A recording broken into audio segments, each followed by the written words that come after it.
This is first Saturday, the month of May 2024. I'm Bruce C.E. Fleming, Executive Director of the True 316 Foundation, home of the Eden podcast. And we have a nice group of people today that are going to drive me crazy with all their questions. And I'll drive you crazy with all my answers. So we'll have some fun here. By the way, I want you to know that I had a very wonderful time looking at First Timothy in preparation for this. So hopefully, if you have some questions on that, I'm all set. Um, we had a workshop series that went through First Timothy 2 and 3. And in the sixth session of that workshop series, they still had some questions. And the important questions that were asked were especially on First Timothy 2, verses 13, 14, and 15. Adam was created first and all that. So I spent some more time thinking about that. It's been clear in my mind, but I guess it hasn't been clear the way I've been explaining it. So I think I can help you with that. If you have an extra Bible, it's hard to say. If you do have it, what Bible is extra? But if you have a Bible that you can mark up, or you might think about this later on, photocopy your Bible and that page, and then later on you can, draw lines and circles around that page that you photocopy or scan it or something. If I was smarter and I would be able to know, I would use a whiteboard and put that together. I tried doing it. You know what I found? I found that every Bible translation I looked up, I thought, I'll just copy this Bible translation and then I'll print it out. I'll mark it up myself. I even brought the markers with me, and I'll mark it up, and then I'll scan it, and then I'll show it, you know, I'll show it to you. The problem was that when I went into the Young's literal translation, I thought, well, he made some mistakes here. And then when I went into the New American Standard, I thought, well, wait, the paragraphing is off. And then when I went into the New International Version, no, I don't agree with that either. So I'm just going to tell you what we're going to tell you, and you're going to think about it, and then hopefully we'll figure out how to make things clear. So my markers, see, I'm all set. I've got markers here, but it won't help me for today. All right. So we're going to talk about First Timothy 2, verses 13, 14, and 15a, first part of verse 15. Those three go together. But I want to know, are there any other questions that you have that you want me to address before we finish the hour together? So I'll just take notes now. I got my paper, blank paper. I'm ready to fill it up. I just had a quick thing. I just got a Hebrew English translation of the Tanakh, and their translation of Genesis 3:16 is definitely not accurate. I put it in the chat.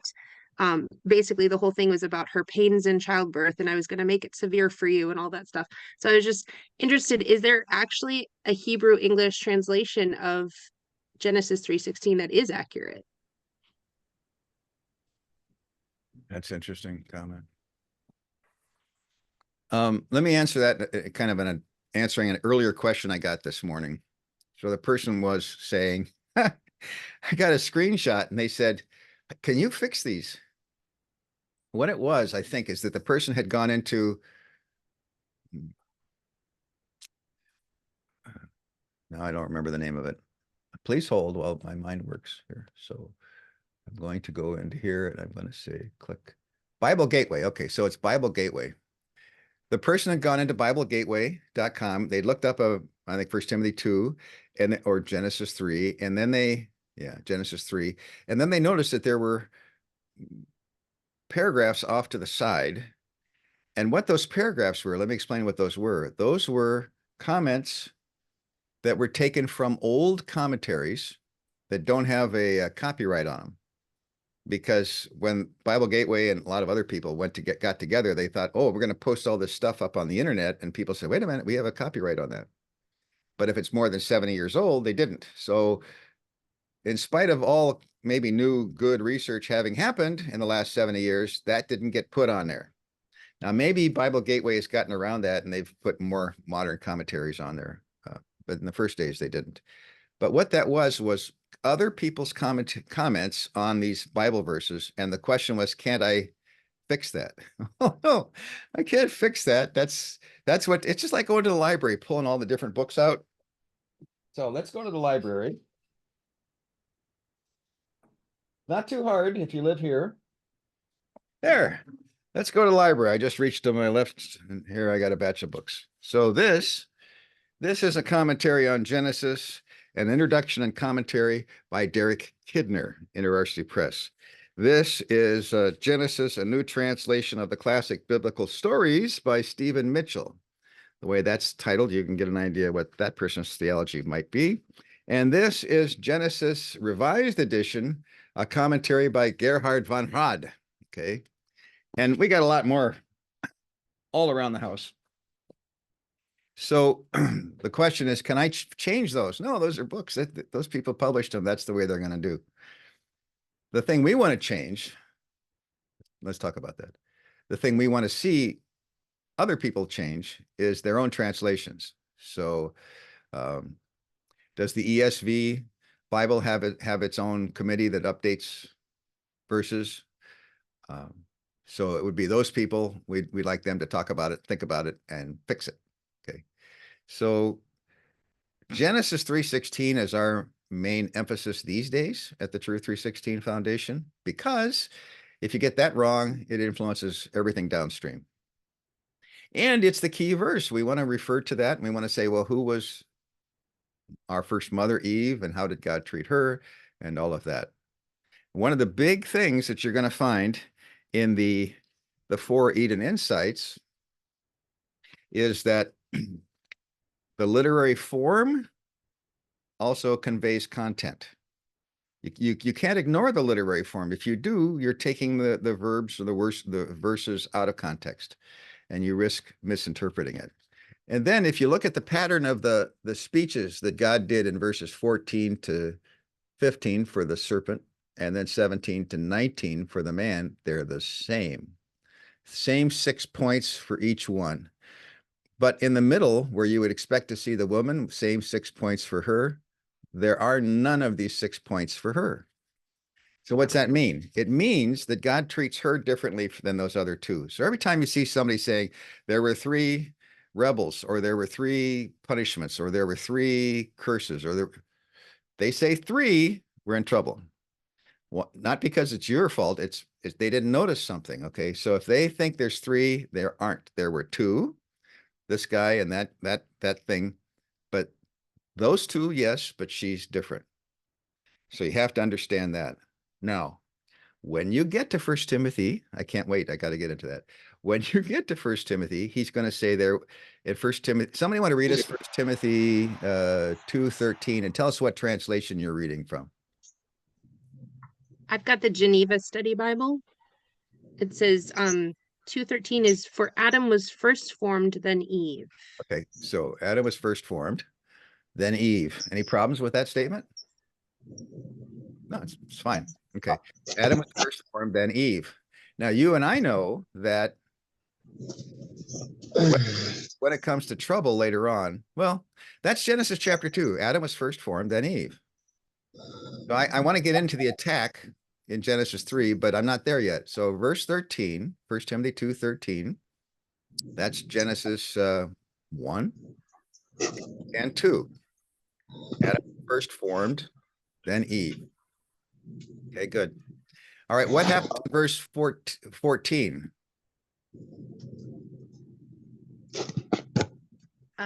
It says, and Adam was not deceived, but the woman was deceived and was in the transgression. Now we're talking about eating.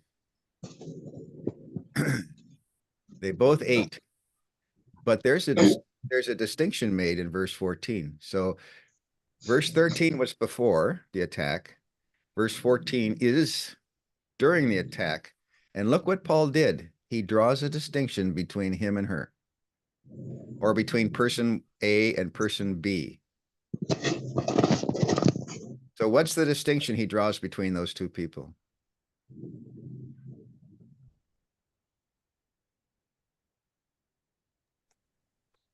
This one ate left-handed and that one ate right-handed, or this one ate from the top and that one ate from the side. What's the distinction he makes? One was deceived. Not deceived, but the woman was deceived. Yeah. Joyce, can you say that again, Joyce? Well, I just said one was deceived. And the other? The other just sinned. It wasn't deceived. Did it knowingly. Yeah. So which one wasn't deceived? Adam. Right. Okay. So the guy wasn't deceived, or that person A wasn't deceived. Now, why does he talk about that? One person was deceived and one other one wasn't deceived. He doesn't have to talk about that, but he does. What's going on?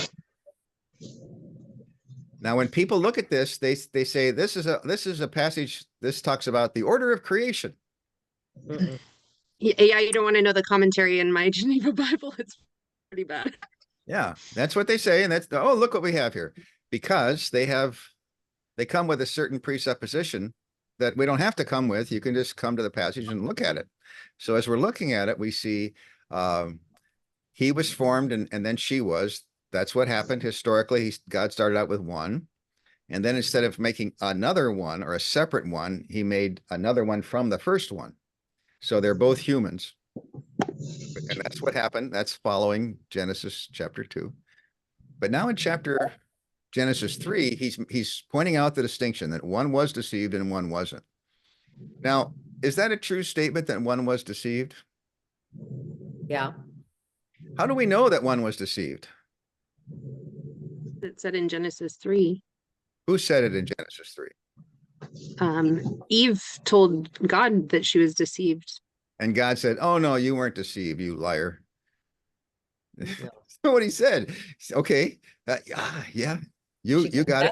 I noticed, God said, but I could have thought. He noticed she was deceived, and now she notices she's deceived, and she tells him she was deceived, but she tells him more than that. Says, I was deceived by Serpent. So she's pointing out the enemy. The serpent deceived me. Now, a man didn't point him out. That's interesting. God said, who told you? And the only voice he'd heard from was from the serpent enemy there. So the man could have pointed out the serpent at that time, but he didn't.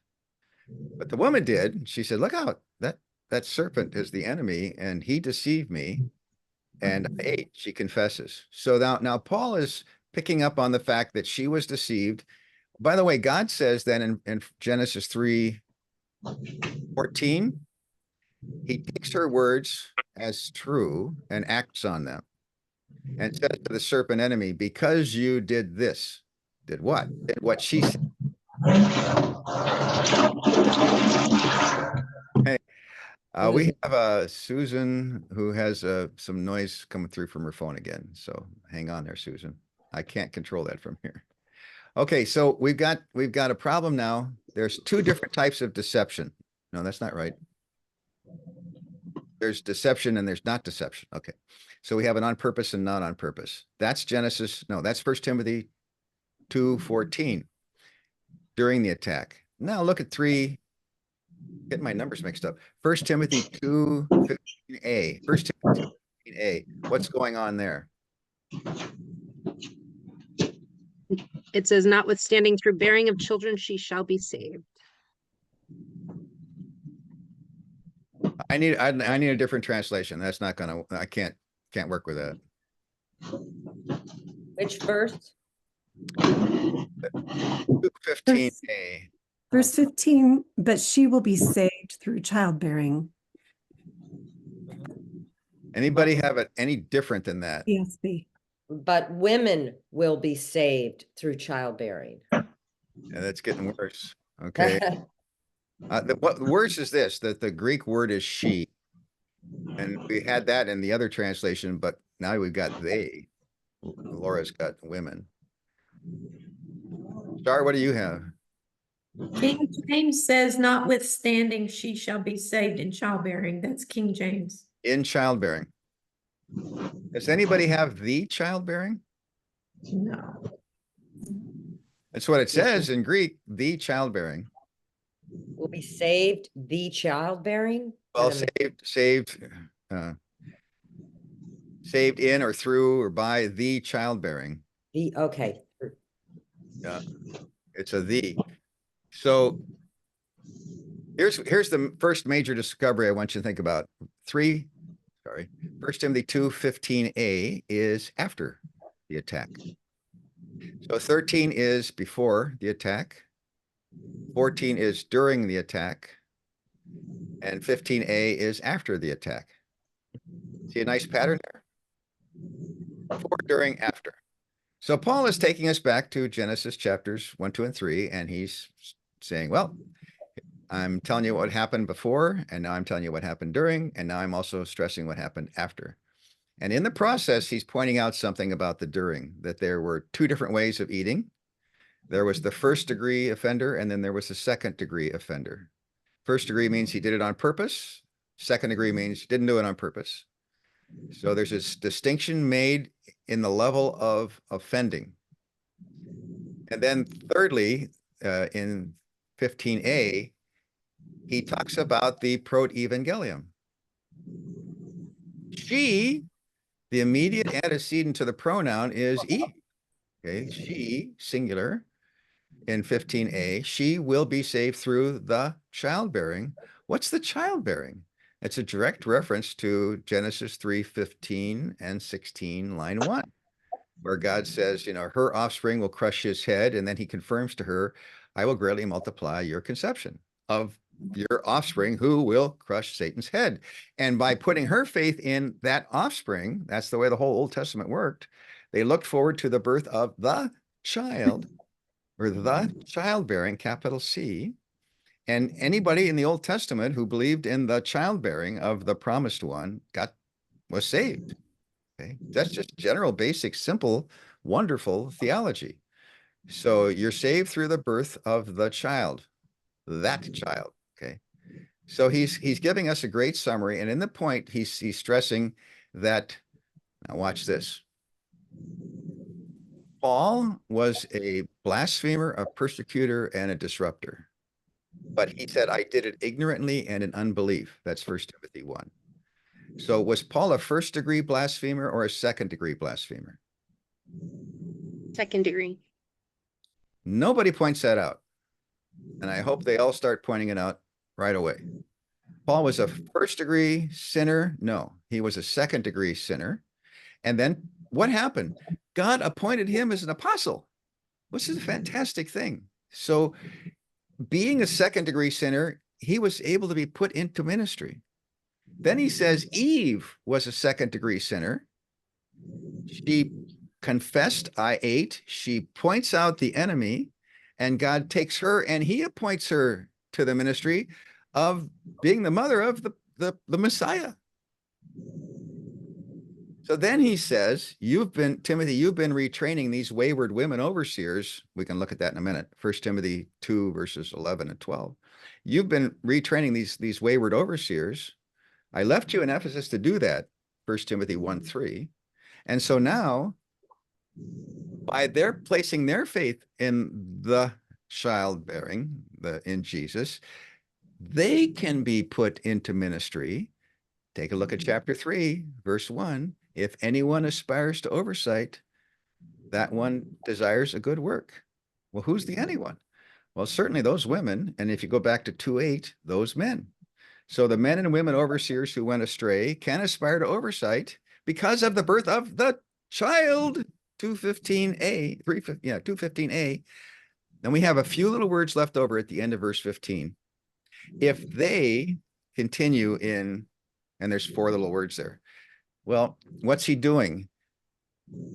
In verses 9 to 15, he first started talking about the good women overseers. Then he begins talking about the bad women overseers that are being corrected. Then he talks about salvation through the child who's going to be born.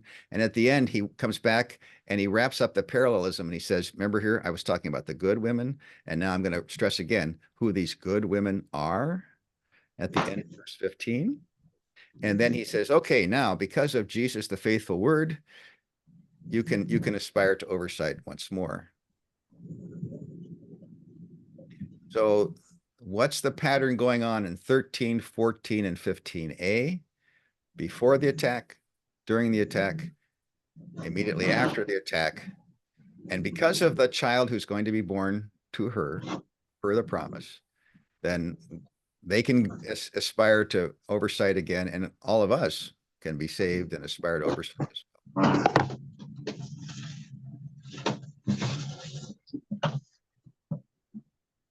By the way, there's 5 of you on the screen with me, but there's 11 of you that are listening and watching. So if people are trying to figure out what's happening out there, I can see that on my screen here. Maybe you can too. All right, give me some feedback or questions, or I see that hand, Joyce.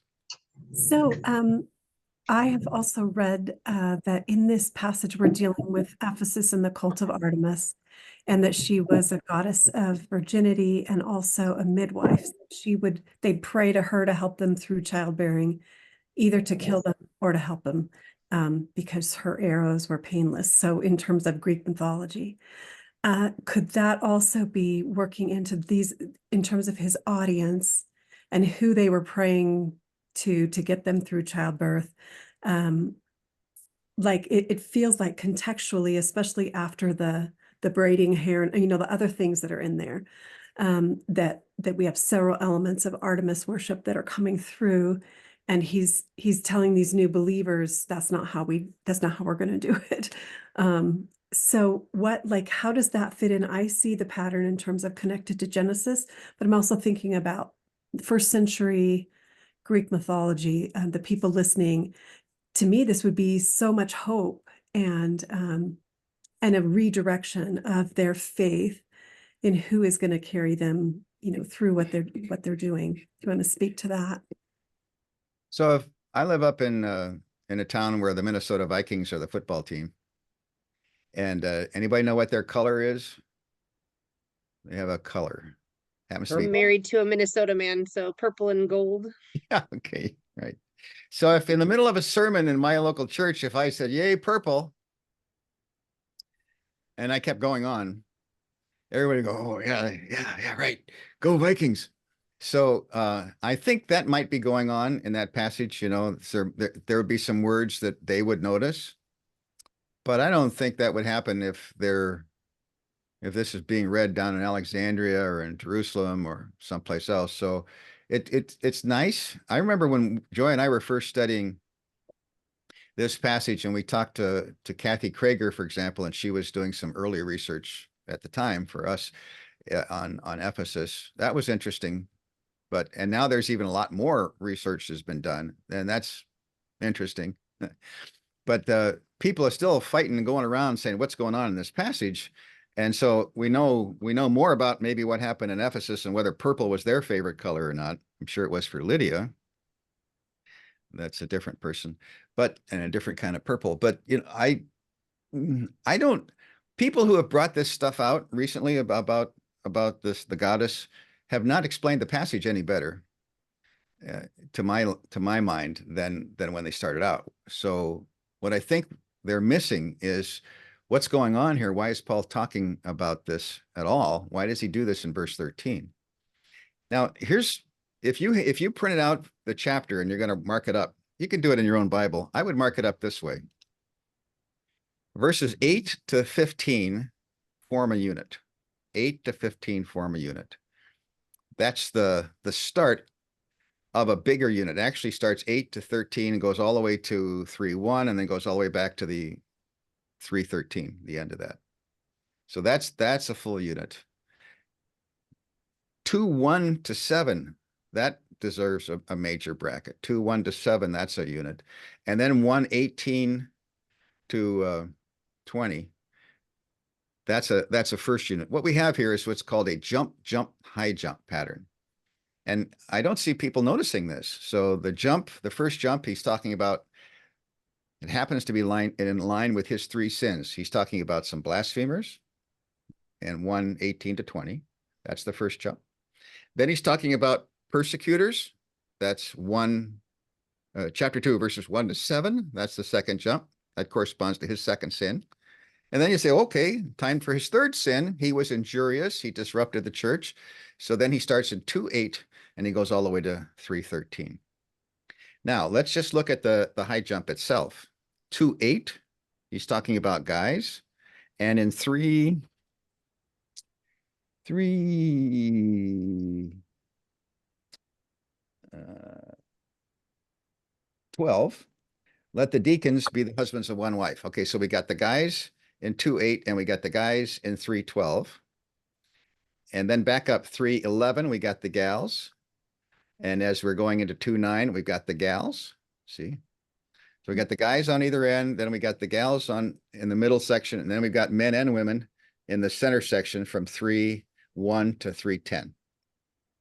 We've got that pattern going on. Okay, so we see all of that. All right, let's not worry about the second part of the high jump. Let's just look at the first part of the high jump. We've got the guys in verse 8. Paul says something about them, to them, and he says this very important, boulamai in Greek. I wish, this is my apostolic authority, this is my decree, I want this to happen. And then in verse 9, he says likewise. He doesn't repeat boulamai, but we know he does, because when he says likewise, he is repeating it. Okay. So that's important. He says, for the guys, I want this. And for the ladies, I also want this. Now the question is, what's this? Okay. Well, these are the overseers that he's correcting. We know that from the structure of the passage. And so what was he correcting? Go back to chapter 1.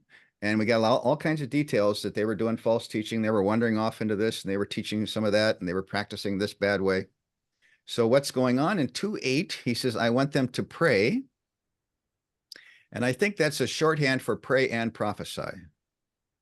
It's not about a prayer meeting, and it's not about individuals all over the world praying. He says in every place, which I think is a reference to church. So when you're together in a house church, and you're praying and prophesying. Well, what are the overseers doing? They are leading the worship service, and they are teaching in the worship service. Remember when the deacons were set aside in Acts, and what did the apostles say? We want them to wait tables so that we can commit ourselves, dedicate ourselves to what? Prayer. Preaching Prayer and teaching. and preaching. Yeah, prayer and the teaching of the word. I think this is a reference to that.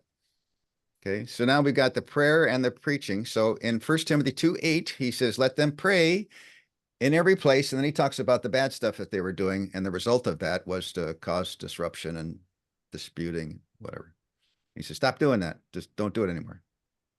And then he says, likewise, now notice this, except for 9b, he talks about the good things they're supposed to do. So likewise, women, 9a, good things. 2b, verse 10. 9a is good things. 9b is bad things. Verse 10 is good things. And in the good things, he talks about women who are, what does it say in your Bible translation for verse 10? But They with make, good they deeds. make it look squishy and soft, but it's stronger than that, I think. But with good Says- deeds appropriate for women who profess to worship God. Well, as I put in book 3 in the Eden book series, when I got to France, I learned in French, you say that the professor is professing the lesson. And I think that's what's going on. These are women who are professing God. These are women who are preaching and teaching. So they soften that and they say, profess to worship. Nah, I don't think that's fair. I don't think that's right. So Mine says it a little bit differently. yeah, what's it got? Says, but which becometh women professing godliness with good works. Yeah, professing godliness. Well, if you take it in the French sense, professing godliness. Oh,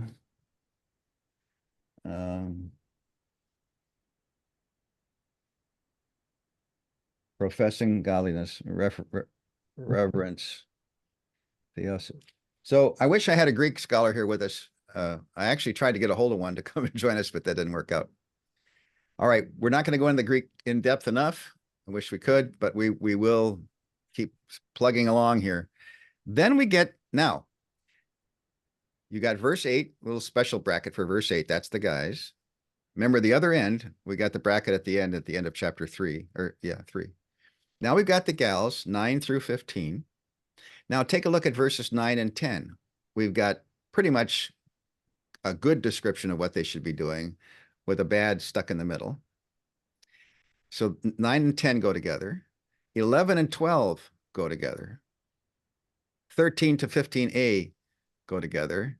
And then 15b goes back up and ties into to 9a. So let's look at verses 11 and 12. There's a key word there that I want you to pay a lot of attention to, and that is, make sure I got it right. That is the word en hesukia. So the first word in Greek is gune, singular without an article, then en hesukia. And look at the end of verse 12, en hesukia. So we can call it in silence at the beginning of verse 11 and in silence at the end of verse 12. That's called an inclusio. And that shows you that we've got one unit here. We've got a cap here and we got the other cap there. So verses 11 and 12 are one long sentence. So we got one sentence, verses 11 and 12. And so he has a verb there, let learn. And it's an imperative. So an imperative means it has an exclamation point. When you have a verb with an exclamation point, that's the main idea, right? Everybody knows that. And so that's the main idea of verses 11 and 12. The main idea is in 11. What's the problem? People go after verse 12 all by itself. Don't ever talk about a verse 11. They can't do that. The main idea is in verse 11 of that one long extended verse. In silence, cap the thing. The main verb is let learn. So if you get all hot and bothered about what's in verse 12, it doesn't bother me. I don't let it bother me, because what bothers me is the let learn part. That's the main thing. I learned in homiletics, if you want to preach a sermon and let the passage speak for itself as you preach it, and you don't have time for everything, then you stress the main points and you have to let the subpoints go. So I'm going to let verse 12 go. And I'm going to say, I'm paying attention to let learn. Now, who's learning? This is where the structure again helps us out. We have been talking about in verses 8 and following, we have been talking about the wayward overseers that Timothy is correcting. What do wayward overseers do? They pray and teach. So now he says, let learn. Why do they have to learn? Because they've been teaching the wrong thing. There's another thing to learn. I have a diploma, people say on Facebook all the time, especially this time of year. I have a diploma. I just got my, whatever degree. And they're great. It's good to rejoice. And we know what that means. They have enrolled in a school, they've taken the courses, they've passed all the tests, they've done all the projects, and they finished up and they got good grades, and now they have a diploma. All that, I have a diploma, means all of that. Okay, now, when you say in silence and all subjection, I have a diploma. When you are being trained to be a rabbi, you learn in silence and in subjection. And when you're done being trained as a rabbi, what do? You rabbi. Make up a verb. So rabbinical students, rabbinate. So when you were trained to be a rabbi, then you go and you be a rabbi. When you get the teaching, then you go out and you are the teacher. So when he says, let learn, so that you can help others learn when you teach them. See what's going on? He's talking about people who are teaching, who need to learn first what to teach. Now the question is, who are these people? And the very first word in verse 11 is a singular word without an article. That's called an anarthrous, A-N-A-R-T-H-R-O-U-S, anarthrous. And that doesn't mean you're arthritic, but it means you don't have an article, and you are now, it depends what a singular noun without an article means. I got a hold of a grammar I was reading through one day, and just for fun, and it had nothing to do with this verse. And it said, well, first of all, if it doesn't have an article and it's singular, it means this. But you look in a dictionary, you have the alternate meanings, So I got down to the second meaning. What if it doesn't have an article? Well, it means this. Interesting. Third possibility, it stands for a subgroup. Oh, subgroup. Is this a subgroup? Well, it looks like it to me. Is it a subgroup of all women? No. Is it a subgroup of all women Christians? No. Is it a subgroup of all women overseers? Yes. It's the subgroup of women overseers, not the good ones, but the ones that went off the rails. So this subgroup of women that went off the rails, that fits. That's who Timothy is left to correct. He's correcting them. So what is he supposed to do? He's supposed to let them learn. It doesn't say make them learn. It doesn't say talk them into learning. They want to learn. And maybe somebody doesn't want them to learn. I don't know that for sure. But for them and for Timothy, maybe he didn't want to let them learn. But now Paul says, yeah, let them learn. So the question is, why should I let them learn? Because they fit the category of offenders to whom God likes to show grace and to put into the ministry. I, Paul, was in that category as a second-degree offender, and God made me an apostle. And Eve, by the way, was a second-degree offender, and God made her the mother of the Messiah. See that? So what we have here now is a better understanding of this passage, I think. We have a group of wayward overseers from 2:8 to the end of 3. We talk about the men here and the men there. And why does he do that? Well, it's just, you got a grocery list and it's just got some points and it's just buy this and buy that. But a poem or a nice letter or a song lyric, you dress it up. It fits a certain pattern. So that's what Paul's doing. And now he says, we got the guys here. Now we got the gals there. Now we got everybody up here and the gals and the guys. By the way, if you go to chapter 3, those first 10 verses are inclusive of everybody is talking about males and females. Everybody is included in that. And these are, first of all, the overseers who teach. And then later on, we've got the deacons who don't primarily teach, but they do serve. And we know that Stephen did teach. So we don't have a sharp definition in the early church of, there's the teaching elders. Oh, there's the ruling elders. Oh, there's the deaconess. Oh, there's the trustees. There's the archdeacon, no. So we have all those categories. I'm going to stop the recording at this point. We're going to keep going with the session, but I'd like to stop at this point and then we can open it up more for questions. Okay. So you've been dipping in, if you just see the video, you've been dipping into our first Saturday session in April 2024. We've been talking especially about 1 Timothy chapter 2.